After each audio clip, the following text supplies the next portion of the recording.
Hyde Park Barracks was built as a convict barracks, and when the convicts stopped coming in the 1840s, the building was vacant. No one was sure what to do with it. But in the meantime, the world took over. Particularly in Scotland's case, there were problems with the potato famine. It was almost as bad as it was in Ireland.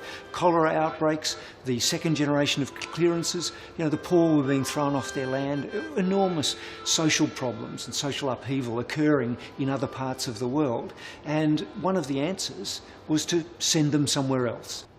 In Australia's case, because predominantly the convict population was male, they decided to take all the fit young girls from around the British Empire and send them to Australia. Where do you put them? Well, suddenly here's this large barracks building in the centre of Sydney that's vacant. And so Hyde Park Barracks became an immigration depot from 1848 until 1886. Around about 4,000 people came to the Australian colonies in those first few years, 2,500 of which came here to Hyde Park Barracks.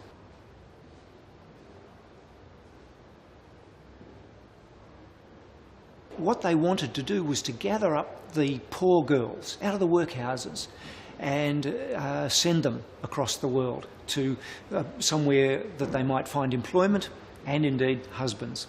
So the girls could be from 14 to 45.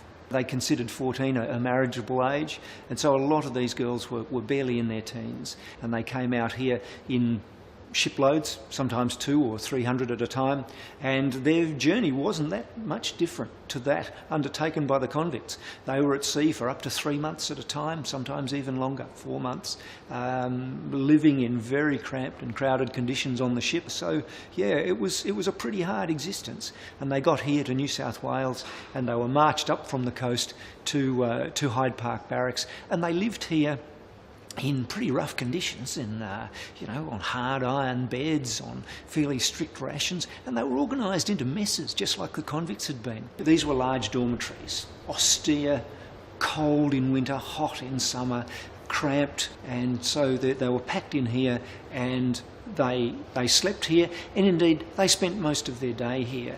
The girls that were here didn't tell us what their daily existence was like. We can only make guesses at just how boring it must have been.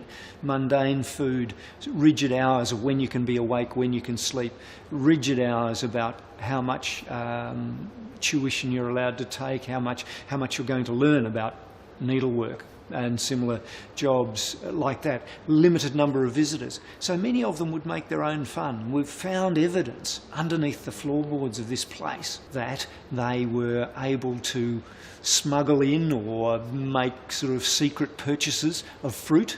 If they come from an urban area, in many cases in Britain, they would never have seen fresh fruit. But they come here to Australia and they were fascinated by peaches. So many of their diaries and so on talk about the availability of peaches. And underneath the floorboards, we found piles of peach seeds. They obviously bought them by the bag load. And also, we've found evidence of games, dice and little gaming pieces that obviously they made their own fun.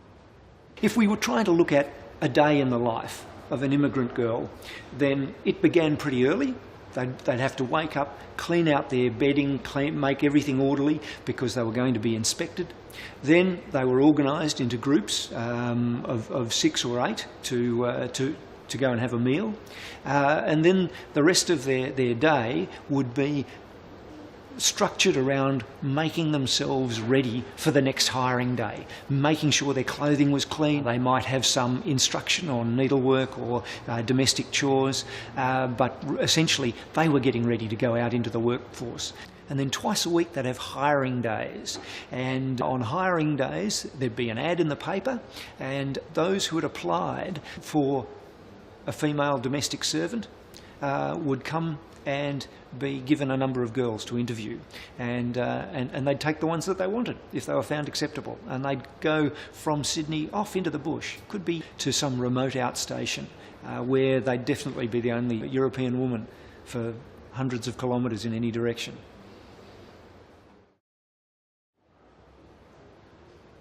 It's too easy to remember the migration period as a time of harsh treatment, of girls having to be confined by rules. They didn't get to make their own decisions about what was going to happen to them. But if they were lucky enough to be employed, and most of them were employed very, very quickly after they arrived here, then their whole lives changed.